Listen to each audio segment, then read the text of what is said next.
Hello friends and welcome back to my channel. So यहाँ पे आज आप देख रहे हो मुझे एक पोर्ट्रेट ड्रॉ करते हुए। और ये जो पोर्ट्रेट का फेस आपको नज़र में आ रहा है ये काफ़ी स्मॉल है क्योंकि ज़्यादा जो एरिया है वो ड्रेस में कवर हो गया है। हालांकि ये A4 साइज़ ही है बट जो फेस है उसके लिए काफ़ी स्मॉल एरिया बचा है। और आप देखोगे कि किस तरह से हम स्मॉल एरियाज़ को शेड एंड ब्लेंड करते हैं। सो यहाँ पे आपको काफ़ी केयरफुली शेडिंग करनी होती है, बिल्कुल स्मॉल स्मॉल एरियाज़ होते हैं। सो यहाँ पे उसी तरह से मैं मैकेनिकल पेंसिल यूज़ कर रहा हूँ बिल्कुल एक्यूरेटली शेड करने के लिए। जो भी हमारे एरिया से काफ़ी कम है, स्मॉलर एरियाज़ हैं। सो सबसे पहले मैंने 4B यूज़ की मैकेनिकल, फिर मैंने EE पेंसिल से उसे डार्क किया जो आइज़ के अंदर का पार्ट है। फिर मैं जो नॉर्मल शेड्स है वो HB से अप्लाई कर रहा हूँ और उसे मेकअप ब्रशेस से ब्लेंड कर रहा हूँ। सो इस तरह से मैंने यहाँ पे फेस की शेडिंग में यहाँ पे करूँगा। और यहाँ पे मैंने 3 पेंसिल यूज़ की है, एक 4B जो कि इसके अंदर है हमारी मैकेनिकल पेंसिल के अंदर, यूनिपेंटल की 4B लीड्स जिसका कॉस्ट आपको अराउंड 150 पड़ेगा। और सेकंड मैं HB मैकेनिकल पेंसिल यूज़ करूँगा बिल्कुल चीप वाली, जिसका जो लीड्स होती है वो 5 रुपीज़ में आपको 40 लीड्स मिल जाती है स्टेशनरी शॉप पे। और जो ब्रशेस यूज़ कर रहा हूँ उसका लिंक आपको डिस्क्रिप्शन में मिल जाएगा, नेकेड या फिर मैक ब्रांड के आपको ब्रशेस मिल जाएंगे।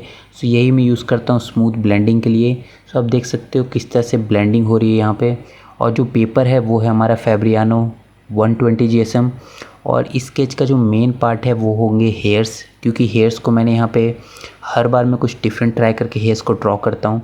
और यहाँ पे भी मैं कुछ डिफरेंट पेंसिल्स यूज़ करके शेड करूँगा हेयर्स को, जो कि काफ़ी अच्छा रिज़ल्ट आपको मिलेगा, वो आप ज़रूर देखें।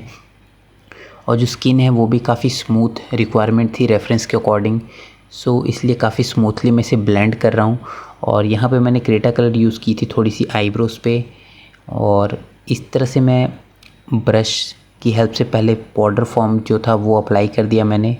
उसके बाद मैंने इस तरह से HB मैकेनिकल पेंसिल का यूज़ करके स्ट्रोक्स अप्लाई की और फिर उसे ब्लेंड किया। सो जो भी हमारा ब्रश के ऊपर पाउडर लगा हुआ पहले से, हम उसका भी यूज़ कर सकते हैं। और जो वैल्यूज़ है HB मैकेनिकल पेंसिल से मैं अप्लाई कर रहा हूँ वो भी आप कर सकते हो। सो दोनों का इस तरह से आपको यूज़ करना है। जो ब्रश पे आपका जो ग्रेफाइट या चारकोल जो भी लगा होता है उससे ही अगर आप ब्लेंडिंग करोगे तो आपको और भी स्मूथ रिज़ल्ट मिलेगा। बट उसके लिए आपको पता होना चाहिए कि ब्रश पे आपका कितना चारकोल या ग्रेफाइट लगा हुआ है। सो उसके अकॉर्डिंग आप चेक करके पेपर पे और फिर उससे यूज़ कर सकते हो फेस को शेड करने के लिए, काफ़ी स्मूथ रिज़ल्ट आपको मिलेगा। और यहाँ पे मैं नोज़ वगैरह को भी शेड कर रहा हूँ। और जहाँ थोड़ी सी डार्क शेड्स है वहाँ पे मैं HB टॉम्बो मोनो की यूज़ कर रहा हूँ। और यहाँ पे आप देखो कि मैंने आधा फेस शेड किया, उसके बाद फिर मैं हेयर्स का जो डार्कर पार्ट है वहाँ पे स्ट्रोक्स अप्लाई कर रहा हूँ। सो इसका रीज़न ये है कि कभी कभी क्या होता है कि हम जब पूरे फेस को शेड कर लेते हैं फिर हम हेयर्स को भी जब शेड कर लेते हैं तो फेस हमारा लाइट हो जाता है। सो इसलिए हमें फिर बाद में उसे फेस को और थोड़ा डार्क करना पड़ता है। सो इसलिए मैंने आधा फेस शेड किया और फिर कुछ हेयर्स के पार्ट को मैंने स्ट्रोक्स अप्लाई कर दी। इससे क्या होगा कि आपको पता रहेगा कि आपको फेस को कितना डार्क रखना है या कितना लाइट रखना है, क्योंकि आपकी ऑलरेडी जो साइड में जो डार्कर शेड्स होगी उससे आपको पता लग जाए कि फेस में आपकी लाइटनेस है या फिर डार्कनेस है। अगर लाइटनेस है तो आपको उसमें और शेड्स अप्लाई करनी पड़ेगी, और अगर डार्कनेस है तो आपको फिर उसे मेकअप करना पड़ेगा या हेयर्स को ज़रा और डार्क करना पड़ेगा। सो इस तरह से आपको बैलेंस रखना है, फेस की जो स्किन की जो शेडिंग है और जो हेयर्स वाला पार्ट है दोनों में प्रॉपर बैलेंस रहेगा, फिर ही आपकी जो आर्ट है वो रियलिस्टिक लगेगी। सो इस तरह से मैंने हेयर वाले पार्ट की जो साइड में जो हेयर्स है वो ड्रॉ कर लिए हैं। इससे मुझे फेस शेड करने में काफ़ी हेल्प होगी, और मुझे कितना फेस को लाइट रखना है डार्क रखना है वो अप्लाई करने में मुझे काफ़ी उससे हेल्प मिलेगी।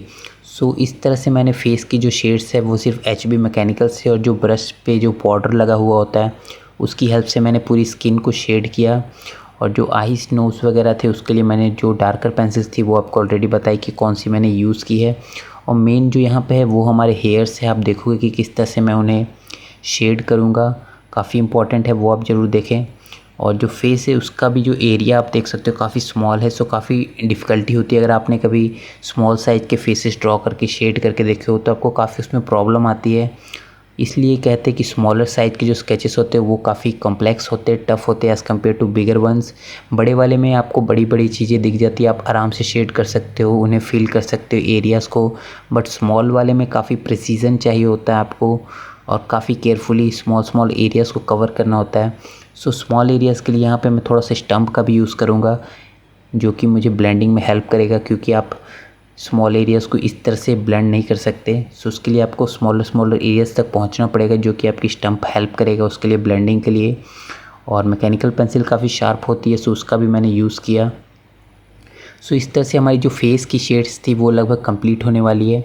सो आपने देखा किस तरह से मैंने फेस को शेड किया। सो ये फेस की पूरी शेडिंग नहीं है अभी तक, ये अराउंड 90 to 95% है। जो फाइनल लुक है वो आपको इसके बाद वाले पार्ट में मिलेगी, जहाँ पे मैं नेक की और जो क्लोथ्स वगैरह है और जो इसका फाइनल फिनिशिंग टच है वो दिखाऊंगा आपको। सो ये पार्ट 1 है। यहाँ पे आपको फेस की कुछ शेडिंग अप्रॉक्स 90% और बाकी जो हेयर्स हैं वो देखने को मिलेंगे। और अगर आपको वीडियो अच्छी लग रही है तो वीडियो को लाइक ज़रूर कर दे प्लीज़, एंड कमेंट भी ज़रूर करें कि आपको वीडियो कैसी लगी। और यहाँ पे हेयर्स में हम आ जाते हैं। सो यहाँ पे जो मैंने पेंसिल यूज़ की, हर बार मैं कुछ डिफरेंट यूज़ करता हूँ हेयर्स के लिए।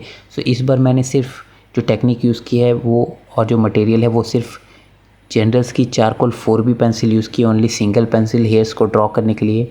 इसके अलावा मैंने और कोई पेंसिल यूज़ नहीं की। सो 4B ग्रेड की चारकोल पेंसिल काफ़ी सॉफ्ट होती है। सो डार्कर एरियाज़ पे मैंने ऑलरेडी पहले ही जो चारकोल था वो अप्लाई कर दिया था फेस के सराउंडिंग में, और उसके बाद मैंने इस तरह से चारकोल 4B को अप्लाई किया। जो हाईलाइट्स का एरिया था उन्हें वहाँ लीव कर दिया था थोड़ा थोड़ा स्पेस, और फिर इस तरह से ब्रश की हेल्प से मैंने ब्लेंड किया हेयर्स को। जहाँ डार्क एरियाज़ थे वहाँ ज़्यादा ब्लेंड किया, जिससे कि ज़्यादा ग्रेफाइट चारकोल अब्जॉर्ब हो सके हमारे पेपर के टूथ में और हमें ज़्यादा डार्क रिजल्ट मिले। और जहाँ लाइट है वहाँ मैंने लाइट प्रेशर के साथ ब्लेंड किया। और आप देख सकते हो जहाँ मैंने हाइलाइट्स के लिए एरियाज लीव किए तो वहाँ आपको वाइट नज़र आ रहा होगा। सो और यहाँ पे चारकोल यूज़ करने के बाद आपको थोड़ा सा रफ इफेक्ट नज़र आता है। सो उसे मैंने ब्लेंडिंग स्टम्प से इस तरह से स्मूथ कर दिया, जिससे स्मूथ हेयर्स हमें मिल जाएंगे। और पूरे एरियाज़ को मैंने इस तरह से स्मूथ अप कर दिया, और जो भी हमारा चारकोल था वो प्रॉपर अब अब्सॉर्ब हो गया पेपर पे। और जो आप देख सकते हो जो आपको टेक्सचर नज़र आ रहा है हेयर्स का, बिल्कुल स्मूथ नज़र आ रहा है। और इसके बाद हम क्या करेंगे, जो भी हमारी हाइलाइट्स है वो प्रोवाइड करेंगे। अगर मैं ऐसे भी लीव कर देता तो भी हमारा काम चल जाता, क्योंकि मैंने हाइलाइट्स के लिए एरियाज़ को लीव किया था, जिससे हाईलाइट वाला इफेक्ट नज़र आ रहा है। और मैंने कुछ लाइट हेयर्स भी ड्रॉ कर दिए जो सराउंडिंग में होते हैं हेयर्स के। सो इस तरह से मैंने जो हेयर्स थे वो मार्क कर लिए। और इसके बाद फिर मैं अब हाइलाइट्स अप्लाई करूँगा। और हाइलाइट्स अप्लाई करने से पहले मैं थोड़ा सा और इसे ब्रश अप कर दे रहा हूँ, जिससे और भी स्मूथ हो जाएंगी चीज़ें। और जो भी फिनिशिंग टच था वो मैंने दे दिया। और अब यहाँ पे मैं मोनो इरेज़र यूज़ कर रहा हूँ हाइलाइट्स को प्रोवाइड करने के लिए। सो इस तरह से रेफरेंस के अकॉर्डिंग मैंने हाइलाइट्स प्रोवाइड की। और हाइलाइट से आपके जो हेयर्स है उनमें एक और रियलिस्टिक लुक आ जाता है। सो इसलिए ये काफ़ी इम्पॉर्टेंट है, क्योंकि ब्लैक में आप जब हाईलाइट अप्लाई करते हो तो बहुत ही अच्छा कंट्रास्ट डेवलप होता है। जो वाइट हेयर्स हैं वो प्रॉपर नज़र आते हैं। इससे डिफरेंट टोन्स आपको नज़र आती है, dark tone, light tone, highlights. So ये जो कॉम्बिनेशन होता है, जो वेरिएशन होता है, इससे काफ़ी अच्छा रियलिस्टिक इफेक्ट जनरेट होता है। सो हाइलाइट्स काफ़ी इंपॉर्टेंट है। और हाइलाइट्स जब आप अप्लाई करते हो तो बिल्कुल शार्प आपको रिज़ल्ट मिलता है, जिससे आपको थोड़ा सा ब्लेंड करना पड़ेगा, उसके बाद आपको और अच्छा रिज़ल्ट मिलेगा। सो वो करने के बाद मैंने देखा कि कहीं कहीं शेडोज़ थोड़ी और ज़्यादा डार्क हैं। सो उन शेडोज़ वाले एरियाज़ पे मैंने थोड़ा सा और चारकोल अप्लाई किया और उसे स्मूथली ब्लेंड कर दिया यूजिंग ब्रश। सो इस तरह से हम ड्रॉ करते हेयर्स को। और आपने देखा कि किस तरह से मैंने पूरा प्रोसेस आपको दिखाया, कौन कौन से मटेरियल्स मैंने यूज़ किए, कौन सा पेपर यूज़ किया। फिर भी अगर आपको कोई प्रॉब्लम हो तो आप मुझसे पूछ सकते हो कमेंट सेक्शन में। सो हेयर्स ड्रॉ करने के बाद आपको ये काफ़ी कंपलसरी कि आप उसे फेस के साथ प्रॉपर मर्ज करो। ऐसा नहीं लगना चाहिए कि हेयर आपका वीक की तरह है वो उसके ऊपर पहनाया गया है। सो प्रॉपर जो स्किन के साथ उसका जो कनेक्शन है हेयर्स का वो होना चाहिए। सो उसी के लिए मैंने यहाँ पे फेस पे थोड़ी सी और शेड्स अप्लाई की, स्किन को मर्ज किया हेयर्स के साथ, और जो प्रॉपर ग्रेडेशन है वो थोड़ा सा यूज़ किया। और जहाँ पे थोड़ी सी और स्मूथनेस रिक्वायर्ड थी और टोन्स थोड़ी सी और डार्क करनी थी, वहाँ पे मैंने स्टम्प यूज़ करके इस तरह से ब्लेंड किया। और उन एरियाज़ पे जो भी पेपर नज़र आ रहा था वहाँ थोड़ी सी वैल्यूज अप्लाई की और प्रॉपर ब्लेंड करके चीज़ों को और भी स्मूथ किया। सो यहाँ तक मैंने फेस को इस तरह से स्मूथ किया। इसके बाद जो भी थोड़ी बहुत हाइलाइट्स है, वेदर वो स्पेक्टेकल्स पे हो या फिर और कहीं पे हो, वो मैं अप्लाई करूँगा। और जो थोड़ी बहुत नेक का पार्ट है वो शेड करूँगा। सो यहाँ पे आपने देखा कि किस तरह से मैंने डिफरेंट लेयर्स ऐड की, HB की, ब्रश को मर्ज किया। और यहाँ पे जो स्पेक्टेकल्स पे हाईलाइट है ये काफ़ी इंपॉर्टेंट है, इससे जो 3D इफेक्ट है वो जनरेट होगा और रियलिस्टिक इफेक्ट भी। सो मैंने स्पेक्टेकल्स पे वो जो हाईलाइट अप्लाई की उसे कट करके मोनी इरेजर को बिल्कुल शार्प करके यूज़ किया, और जहाँ भी थोड़ी बहुत हाईलाइट्स चाहिए थी वो मैंने अप्लाई की, और फिर जो फाइनल फिनिशिंग थी वो प्रोवाइड की। कहीं पे थोड़ी सी डार्कनेस चाहिए, किसी लाइन को थोड़ा डार्क करना था वो किया, और फिर जो नेक वाला पार्ट था वहाँ पे मैंने थोड़ी बहुत शेडिंग की। और पूरी की पूरी जो क्लोथ्स वाला जो वीडियो है वो आपको इसके नेक्स्ट पार्ट में मिल जाएगा, जो कि पार्ट 2 होगा। यहाँ पे मैं बस थोड़ा सा नेक को शेड करके आपको दिखा दे रहा हूँ कुछ इस तरह से, जहाँ मैंने HB, टॉम्बो की 2B और ब्लेंडिंग ब्रशेस को यूज़ किया है। बाकी जो क्लोथ्स का पार्ट और बाकी जो नीचे की बॉडी है वो आपको नेक्स्ट पार्ट में देखने को मिलेगी, और जो फेस की भी कुछ फिनिशिंग रह रही है वो आपको नेक्स्ट पार्ट में दिख जाएगी। सो वो पार्ट ज़रूर आप वॉच करें, और अगर आपको ये वीडियो अच्छी लगी तो वीडियो को लाइक ज़रूर करें, और ऐसी और वीडियोज़ के लिए चैनल को सब्सक्राइब कर लें। So thanks for watching.